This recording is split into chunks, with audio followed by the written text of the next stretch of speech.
I guess we can kick off this part of the session. It's great to see so many people in the conference hall. I have the following question. Please raise your hand if you specifically came for my speech. Maybe you saw me before or you followed my other presentations. That's great. Otherwise, I think I need to introduce myself just briefly. My name is Konstantin Polishin, and starting from this fall, I am the Red Team SE lead, penetration testing department, positive technologies. And if it's important for you, I have ACP ISEP certifications amongst my achievements, but I believe that the most useful skills are those that you acquire during the various projects and by your training programs. I specialize in red team, complex red team operations, largest in Russia, especially when they need well-developed teamwork to get initial access, to get privileged rights, and implement in non-tolerable events under the SOC radar. I specialize in implementing business risks, in exploiting business risks in large banks, to steal the money. And naturally, this is not the end point.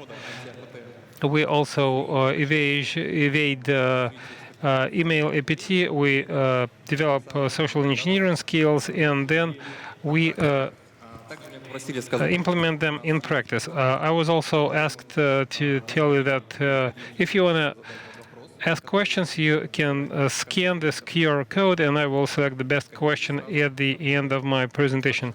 Please scan the QR code now, because I'm not sure whether it will be put up on the screen again. Надеюсь, все отсканировали. I hope you had enough time to scan the QR code, so let's move on to the presentation. What is Red Team SE Group? We finally managed to implement our dream, and now we have a standalone business unit that specializes in getting initial access, research of anti-APT protection means, email gates, antivirus evasion. That's one of the basics. Research по zero-day. Zero-day research. 1DF rerun, and the NetSpy recent research with their RC in the Outlook would be a good example. The NetSpy team did not leave the footprint, and we had to quickly pen test one of the customers. Слово коллега мне вот очень не нравится. Просто крутой парень, невероятный ресерчер. Well, a counterpart of mine started testing the POC. We posted it in the public domain, and then we used their POC. С всеми фиксами для этого чейна, потому что капризная вещь. The Outlook chain is quite complex, and those who followed our team resources, you might have seen the instruction how to exploit this chain with the DLL link, and well, the guideline in the Twitter was spread faster than the initial research by NetSpy, and especially if you use such metrics as likes and subscriptions. Well, we will post such publications on a regular basis, but as for the agenda, I'll cover the HTML smuggling, because we don't use just one. I will also brief you on the URL vectors, VBA macros, QR codes, phishing, and I'll wrap up with DLL side loading. Let's start with the HTML smuggling. Well, the reason for that is quite simple. At the previous PHDays, I was asked how come I am telling everyone about these obsolete tools. Smuggling is nothing new. It's not a new concept. For instance, in packet is nothing new either. But if a smart researcher combines and modifies these tools, it becomes a headache for the blue team. HTML smuggling, is a powerful multi-function technique to deliver the payload to the host. Because it's versatile, it's flexible, both in terms of code execution and delivery means. We can go at several tangents, for instance, obfuscation and delivery. And for obfuscation, you can use 16-bit encryption, IS, ZORs, whatever. Разные функции. We can use various decoding functions. You can combine them. You can develop them. Sky is the limit.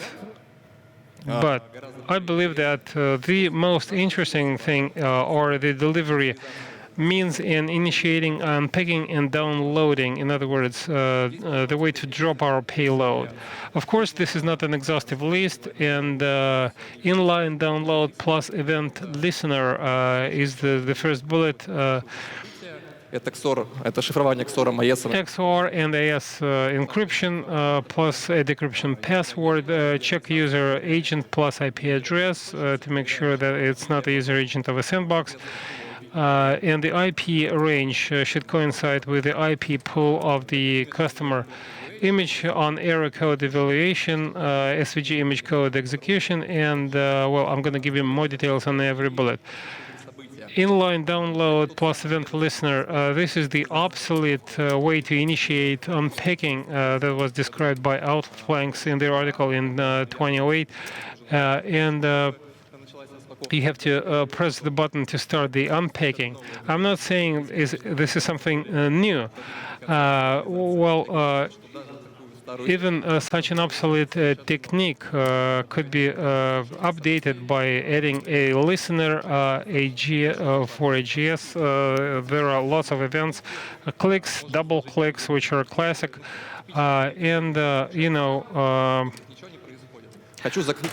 the usual behavior is nothing is happening. Let's close this file, and if they don't know there is hotkeys such as Ctrl-W, they will probably press the red cross in the right-hand corner, and we can install a listener there so that we initiate unpacking of the payload. XOR AES plus a decryption password. This is done so that a sandbox or other scanners in the email gate can analyze the content. It's done in this chaotic way. It's not done so chaotically.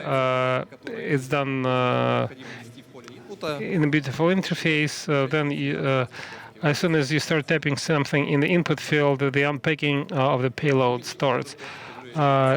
Image on error code evaluation. I coined the term because I thought that it sounded good. We use onload event, and it initiates the JavaScript code. You can use the local version or a remote version. The local is not that interesting. It just initiates the JavaScript script code. As for the remote evaluation, the advantage is that you can leave in the script tag unsuspicious JavaScript functions, and when the event is initiated, the main logic, which is in the GL file in the remote server, will be built into the page and will be initiated. SVG image code execution. HTML files allow us to insert SVG images. This is what the concept is all about. So it contains JavaScript code. It's not just a message that it's a PDS form. The SVG image is encrypted by BL64. It can be inserted into the object or any other tag that supports JavaScript. And when this web page is opened up in a web browser, HTML tries to initiate the process. The image is uploaded, and our code is initiated. HTTP equiv redirect. I hope you can see stuff on the screen. This is one of the ways to deliver a non-FTF email to redirect the HTML smuggling file to the end user. In other words, we do not send the attachment directly because it can be checked. But this safe approach prevents the user from analyzing the link. SVG smuggling is a variation of HTTL smuggling, but it can use an additional extension .svg, not just .htpl. Можно выделить такие You can single out such smuggling as CSS, SVG, CSS, SVG polyglot, SDATA. CDATA contains our JavaScript, and that allows this section to use non-XML, which can evade certain parsers which will not identify it as a malware. I hope you understand what's happening in dynamic. The page is loaded, the code is initiated. ICSS smuggling as CSS. It's not rocket science. When the page opens up, the various styles are initiated and your code is initiated. It's one of the options that you can use if you're bored. SVG polyglot. This technique creates a file that can be interpreted in several formats, HTML and SVG. It can confuse certain parsers that can start using wrong guidelines for testing. So it creates a file that can be used in various scenarios such as HTML and SVG environment. You can combine them into a single sample, and I copied it from the book delivery, and you click your mouse, a sample is delivered, nothing is happening.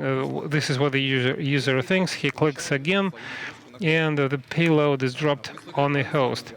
SVG smuggling has the following disadvantage.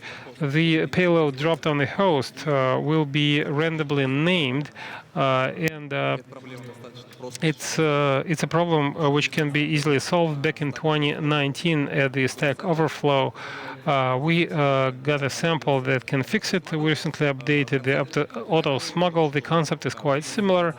When you initiate unpacking, you dynamically add a link with attribute A with the name that you want to add to the file, and just like with HTTP smuggling, you get a beautiful name.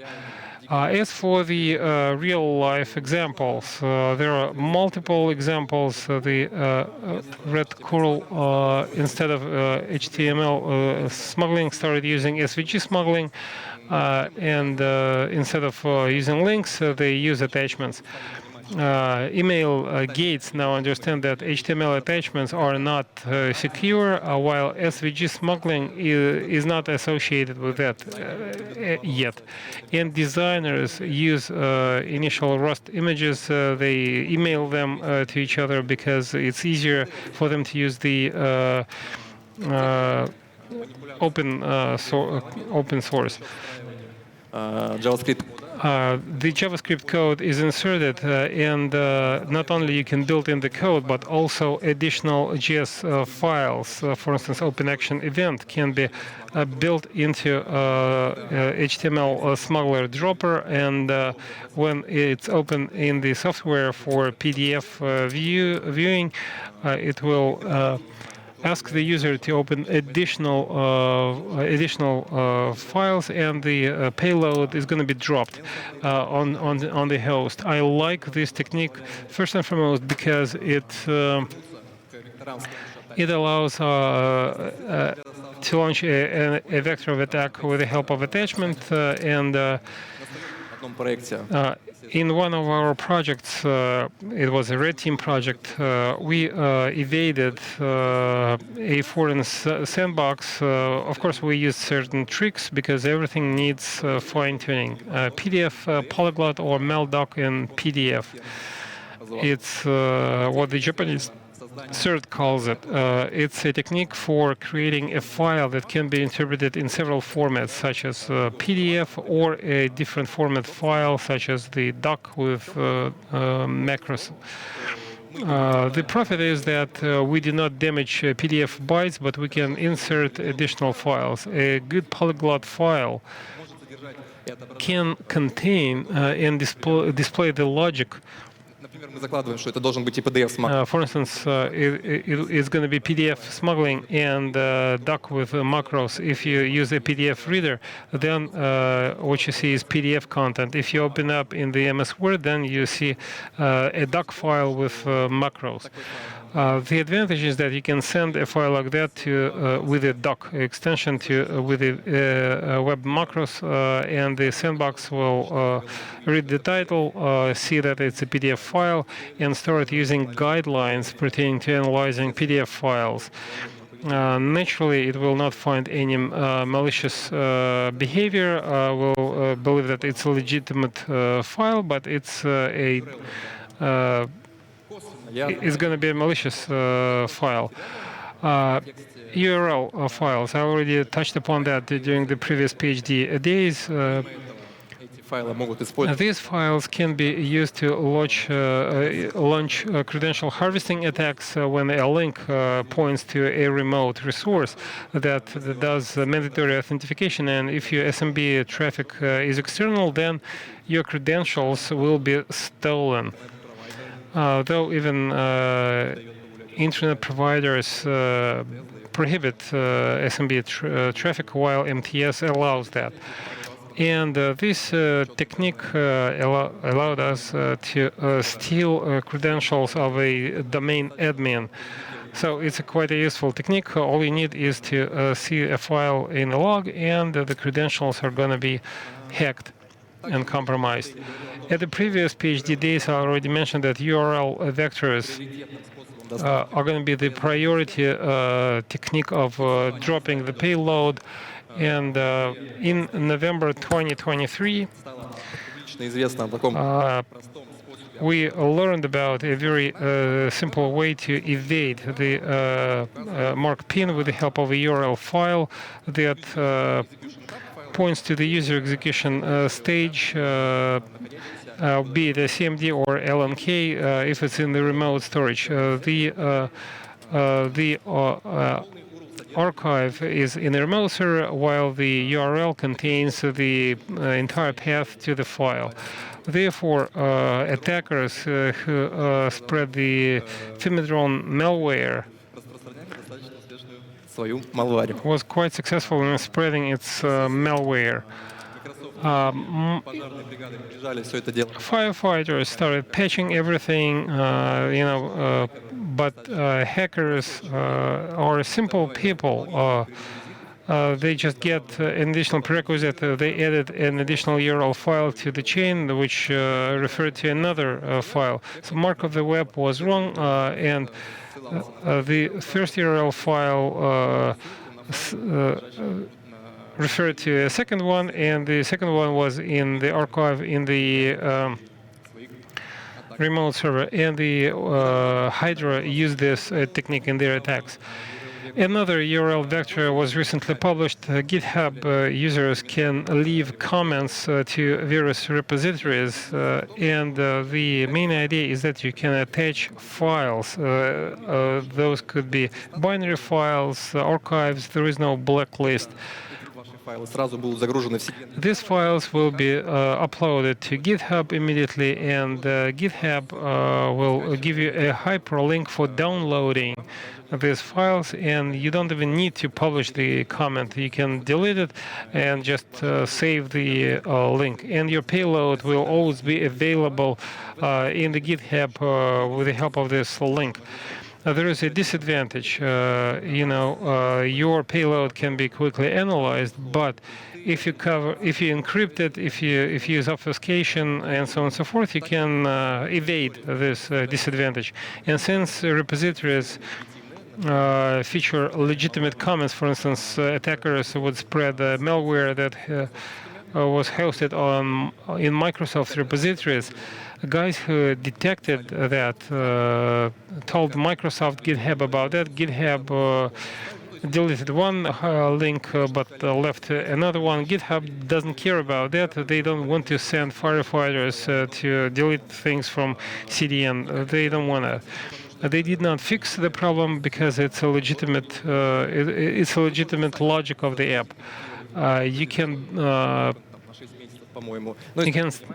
ban comments for half a year, but when people cannot comment or talk about problems, it affects the development of your repository.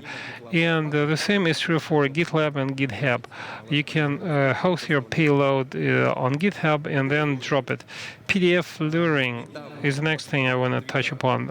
Just recently, on Twitter, which is a social media banned in Russia, I came across PDF luring. We use lure. Мне стало интересно, что же это. Ну, банально, это... Is the main term. So it's a manipulation of PDF files with the content. Про взаимодействовать. That requires interaction with the user. For instance, it could be a link leading to a web form to steal credentials, or sends to an archive to steal the archive password. And luring files are not necessarily PDF files. Excels, MS Word files, PowerPoint files. In other words, anything that you can beautifully wrap up and present to a user to win his trust can be used as a bait. And this vector is a sort of response to the fact that sandboxes can identify links in the body of the letter and then analyze them. Some sandboxes cannot single them out in a file, and that от декоев. what's the difference between lure files and decoys? Decoys are the files with no logic or no activity, and they are used as a lure so that a user reads the file. Он тоже безопасный. Например, вот Scully Wolf доставляют. For instance, Wolf use various images with legal information as decoys. A lure file with a password is shown on the right-hand side. Well, they drop decoys as well. Мемных неудачников группировок. It's a meme of a failure of a red team. They speak Russian. They are also proficient in legalese, but they are brain dead. I guess you understand what country they're based in. They use binary files. They don't use complex, advanced techniques such as sideloading. And just recently, they procured a loader for their info stealer. One of the concepts is to have everything in memory. So they bought persist technique from the GitHub playbook. They used a scheduler to copy legit Explorer exe files, and they deleted themselves from the host. They did not inject anything in memory, and there was no payload. Funny guys. I guess they will closely follow the PHDays. HTML редиректоры. HTML redirects is another way to deliver your links in the body of the letter.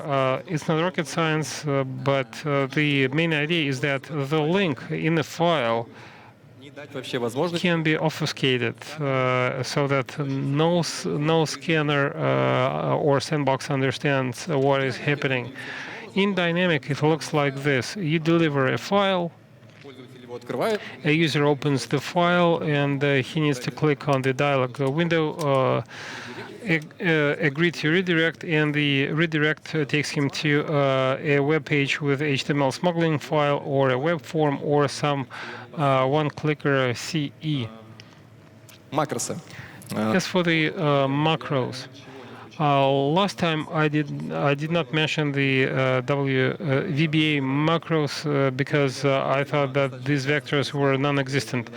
Я тоже пересматриваю свою рекомендацию там, я говорил условно продавать эти вектора VBA макросы, я предлагаю все-таки поддержать. VBA macros shouldn't be sold, just maintain your payload. Your targeted phishing can start with a compromised domain record or compromised email, and this is the intranetwork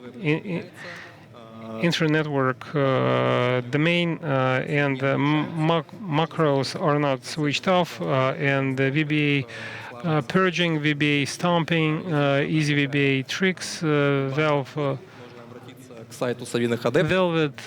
Sweatshop. Я себя чувствую глупым.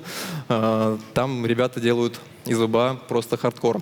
Or some of the techniques that you can use. VBA purging and stomping is something that I'm not going to deep dive into it because I don't want to be accused of telling about obsolete things.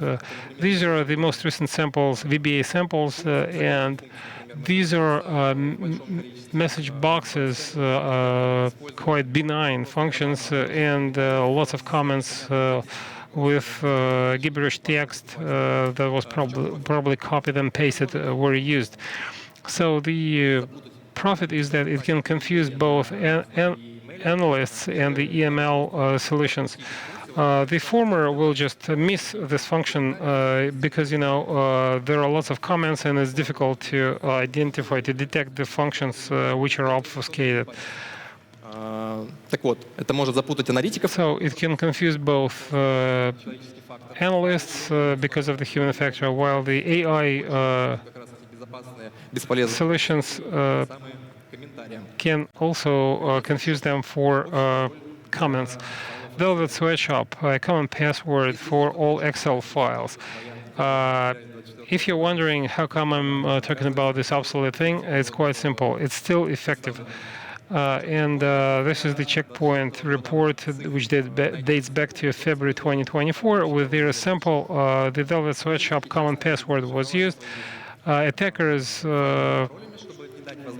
oftentimes encrypt their files with passwords so that sandboxes cannot analyze what's inside. However,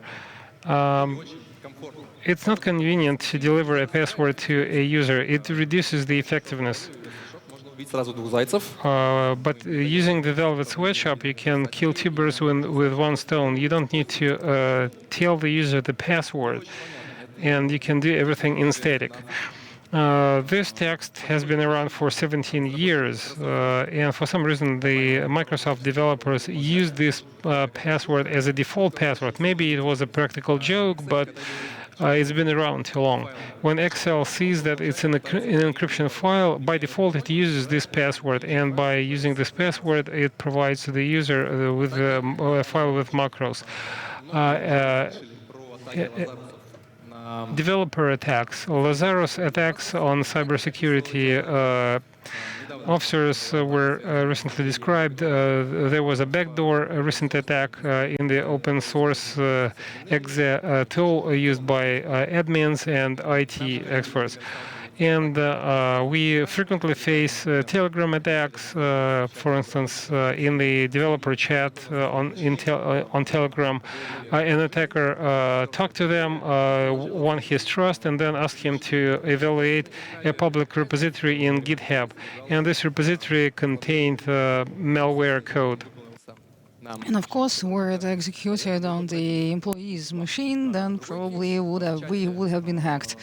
Well, we got lucky. Another one in the chat on the B community, another attacker got acquainted with one of the members of the staff, talked about technologies, and then he said, here is my CV, send it to your HRs. We know each other. You know me, I know you.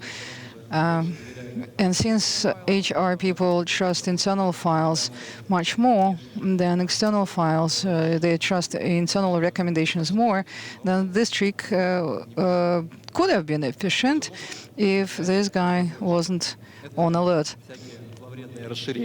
Besides, there are various plugins and projects with useful payload or malicious payload, Visual Studio, VS Code, Xcode, Android Studio, there's lots of them. Google Tech described the Lazarus's attacks because they used payloads related to Visual Studio. They delivered the malware far and wide. There was an investigation of what was hidden in there. There is a repository, EvilSLL, that demonstrates several concepts as to how the script can be executed using Visual Studio projects. The situation gets even worse because the SLM files do not follow the MOCW. In Visual Studio, you have to go and set the trust level in 2009, but the Visual Studio 2022, the box is ticked by default. We trust everything. Google Tech, Outflanky, the owner of the repository, gave all of this to Microsoft. Microsoft said it's not a bug, it's a feature. That's an issue of security. Think about it yourselves. Think what you are opening. Opening an SML file is not safe.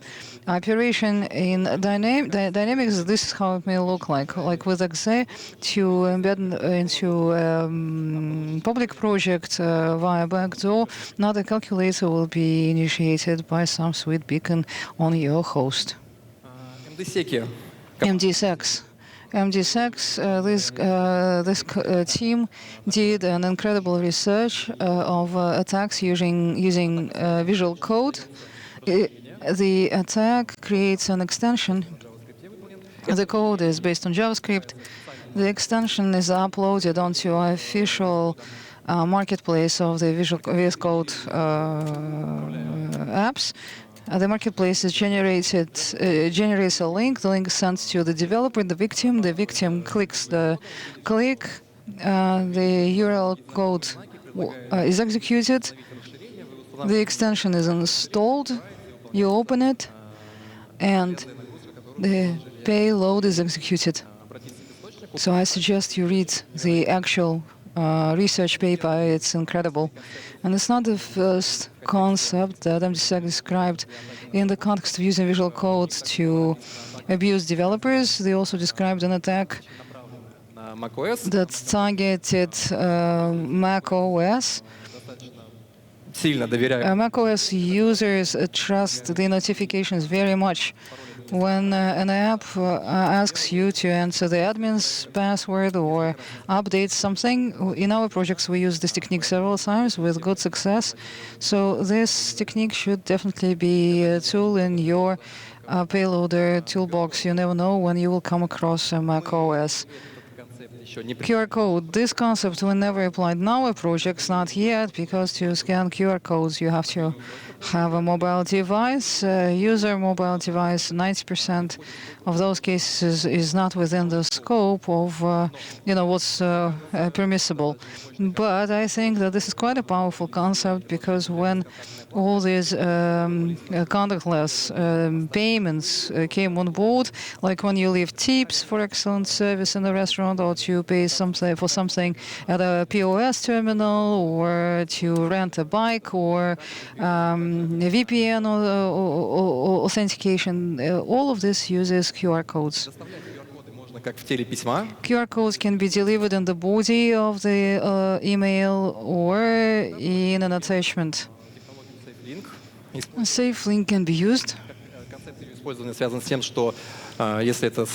If it's a link in the body of the text, then the link is substituted by a safe link that will take you to a corporate site saying that think about what you are doing. You are going to a third-party site. Is this safe? Click this link one more time. And this way you can bypass some mail gateways that can't analyze yet the links behind the QR codes. So yes, there is news that this gateway now knows to read QR codes, the other one now knows to read QR codes, but postmortem study will show who learned what. The links in the body of the email, well, people distrust them already. It could be wrong content. They are already suspicious. QR codes is something new, and users may just scan them. In order to scan a QR code, you need to have a camera, you need to have a mobile phone. And this is a non-controllable personal device that's not subject to corporate security restrictions, because this device may have a VPN notifier to confirm push or something. No one knows what operating system it runs. Does it have an antivirus? No antivirus. Patches? No patches. And this is where attacks may start from. In order to get the VPN notifier, for instance, to confirm pushes.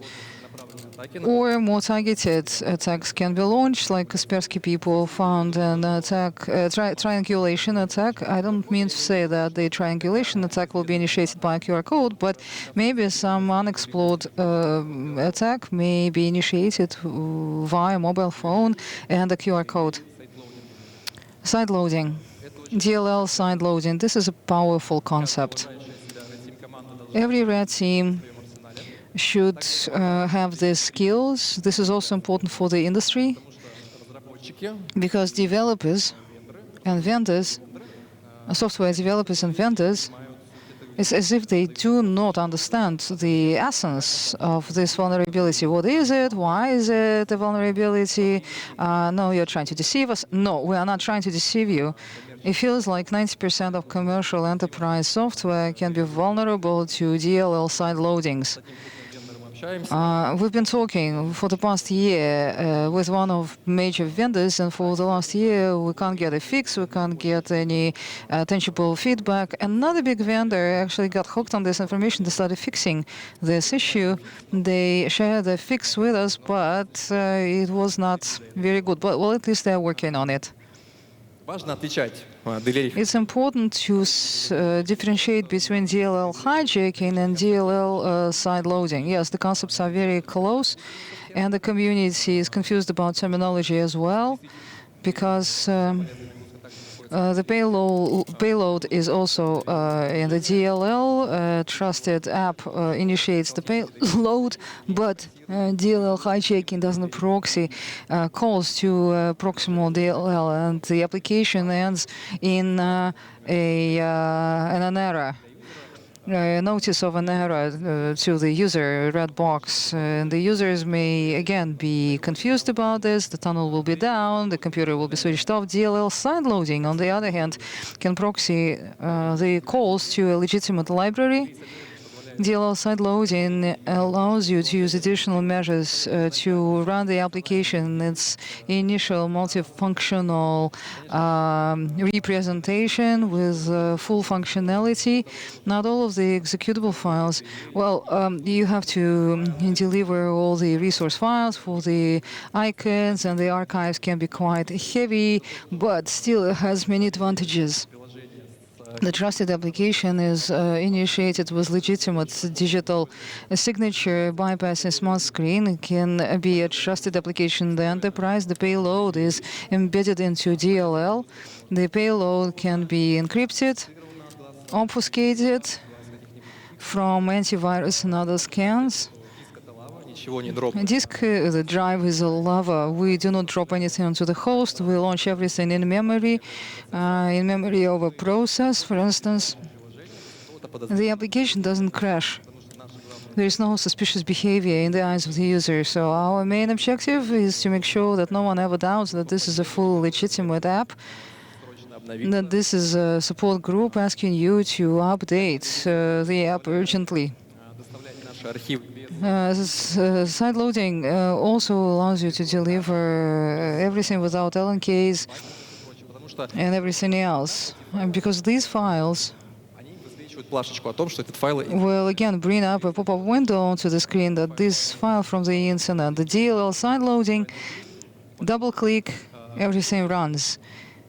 используется целый зоопарк DLL-сайт-лоудингов. There is a whole zoo of DLL side loading, like Lazarus has a whole zoo of those products, but usually DLL side loading is used just for the sake of DLL side loading to bypass the side screen. And the idea is to find the vulnerability in the software that is used on a massive scale in the company, like a messenger or a PDF reader. Или мы знаем, что мы Or we know that we are phishing the financial people or accountants. We know that they use what kind of accounting software they use. We search for DLL loading there. We collect a chain. We send the payload. The accountants see a familiar icon, and they're thinking, okay, well, I started already at 8 in the morning. Okay, I'm going to restart it again. No problem. на мой взгляд, если вы используете So I think that if you use DLL side loading, then it's best you search for this vulnerability in the apps that are used on massive scale in the company. In conclusion, social engineering is the simplest way to get initial access, only and if a lot of technical and research work was performed beforehand. простой способ для Marketing people always say it's the simplest way. Well, maybe it's the most widespread way, but it's definitely not the simplest. In our projects, we can't use the whole matrix of payloads to test the security of your corporate mail. Patinokin is our latest service, and there you can enter your email address. I think there are about 30 free samples that you can test now. In the commercial version, of course, there will be more. So you can test your email for vulnerabilities. Thank you very much. That's it from me.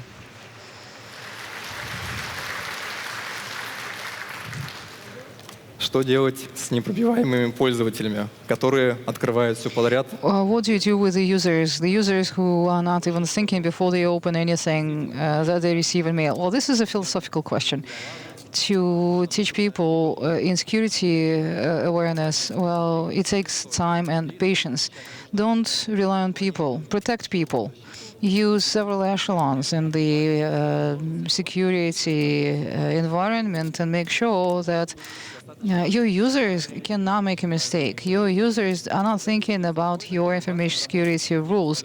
Let people work safely and reliably. Do not let the malicious payloads enter your corporate environment. С какими правами выполняются скрипты после сработки HTML-контрабанды? Если HTML smuggling, which rights of the user, if there is an antivirus, no. If you use advanced techniques, obfuscation, encryption, green antivirus, it's not going to help.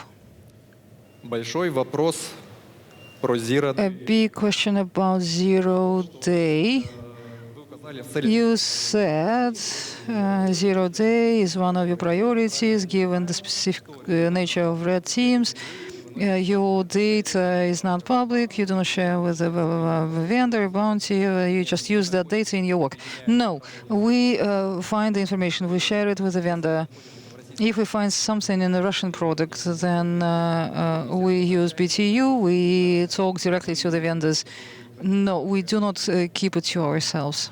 О, вопрос. Если PDF Another question. If PDF opens via browser, in a browser, and there is no PDF reader installed, then how will the payload be initiated? Oh, I forgot to talk about that. PDF smuggling is an attack targeting PDF readers.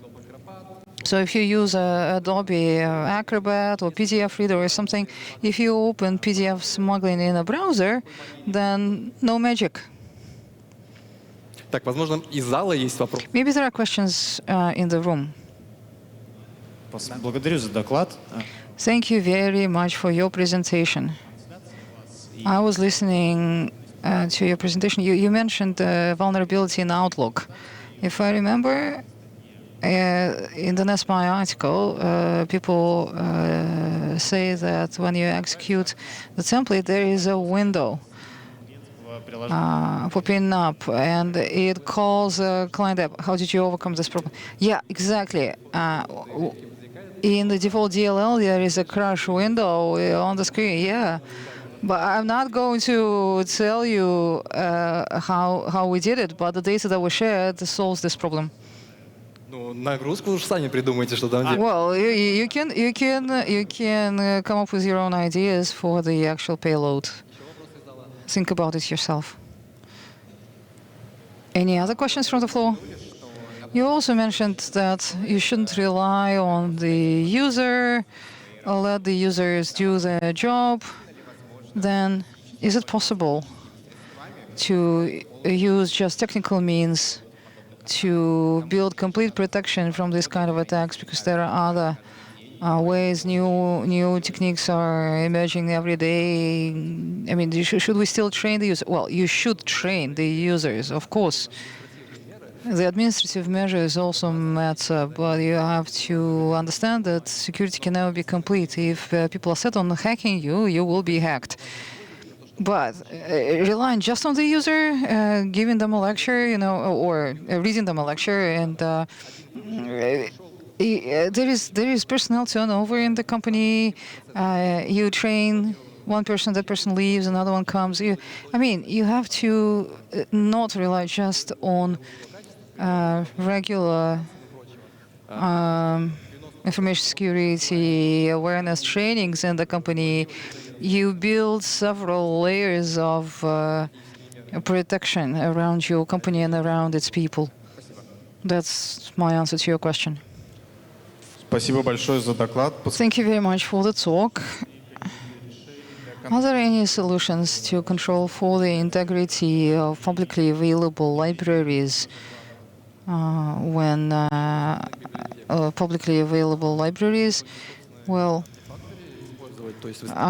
artifacts is you download everything to yourself? I don't understand. Do you mean for it to be tested on the host somehow, on a centralized way? Well, a centralized solution, I'm sure they exist. I don't think this is a question that should be addressed to me. I think you should ask people who are in charge of InfoSec architecture. But yeah, I think you can test it in a centralized fashion. If you use public libraries to make sure that all of this doesn't end up in your pipelines. But thank you anyway for the question. Еще вопросы из зала? Или перейдем в Telegram? Another question on the floor? Yes, I sent a question to the Telegram, but I thought that I'd take the microphone. Yeah, here's my question. Такие библиотеки You talked about libraries that could inflict damage if you use them. Well, the question is, are they very widespread? проблема в целом. Well, I mean, this problem generally, is it a big problem?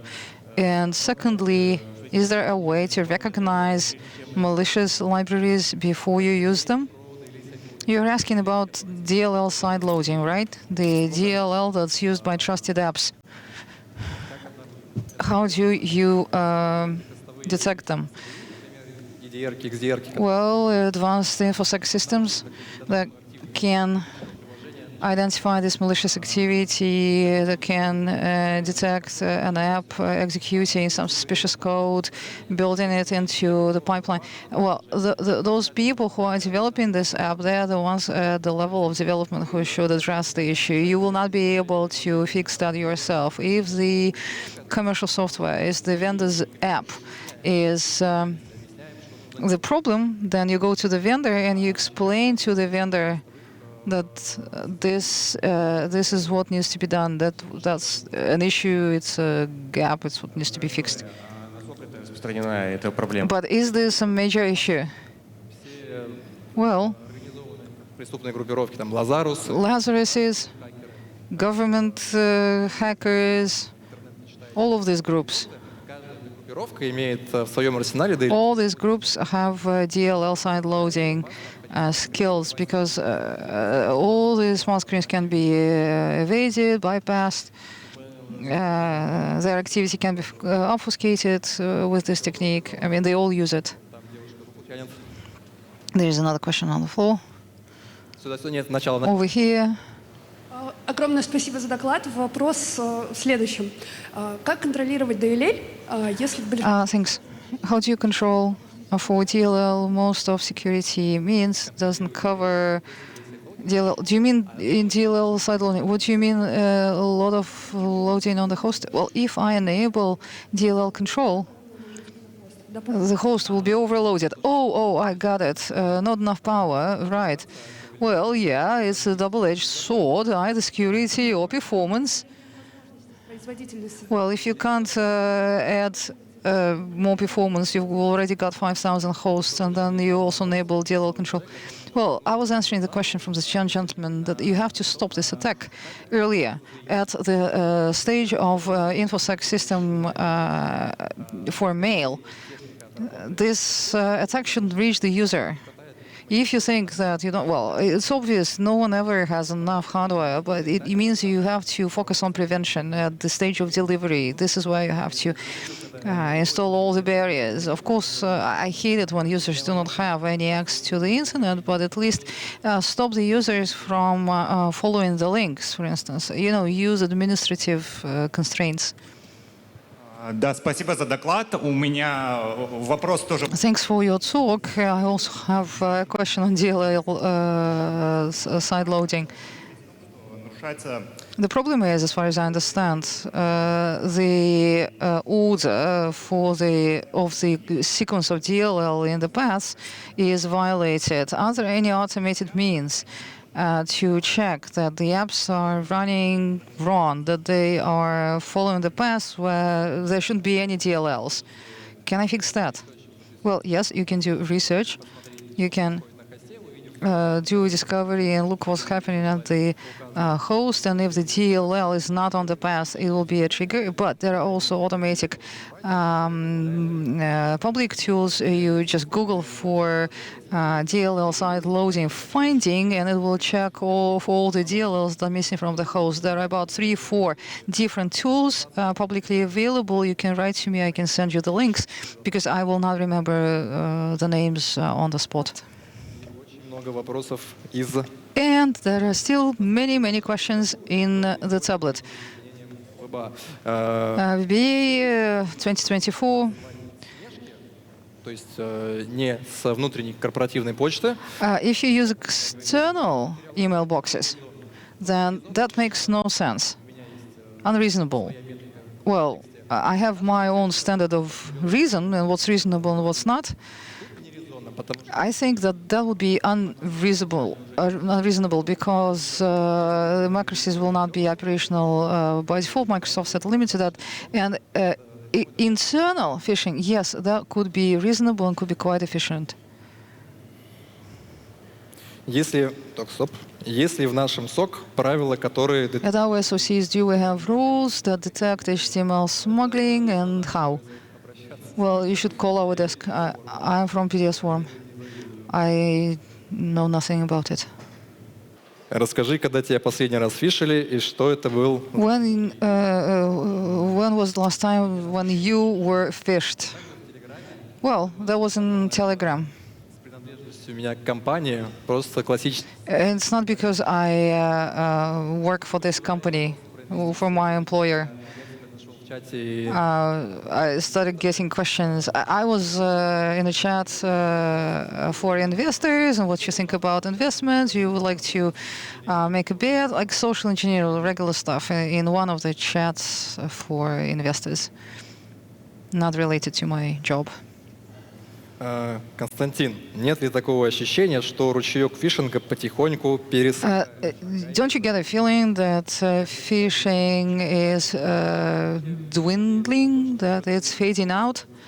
Do you think that users will stop opening files with double extension? No, I do not have this impression. Yes, of course, infosec systems are developing, but techniques are also developing, skills are developing. Когда гайки раскручивают Regulation has always been getting more stringent, расширением. Ну вон, Scali, Wolf, launching files, initiating files with double extensions. Well, they're using it already. You heard them. так, какие шлюзы, Which gateways,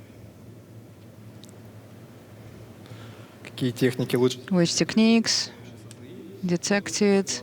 Well, it's a big question mark. It depends on which tools can detect what. You can test our sandbox, you can test other vendors' sandboxes. We've got 3 minutes left.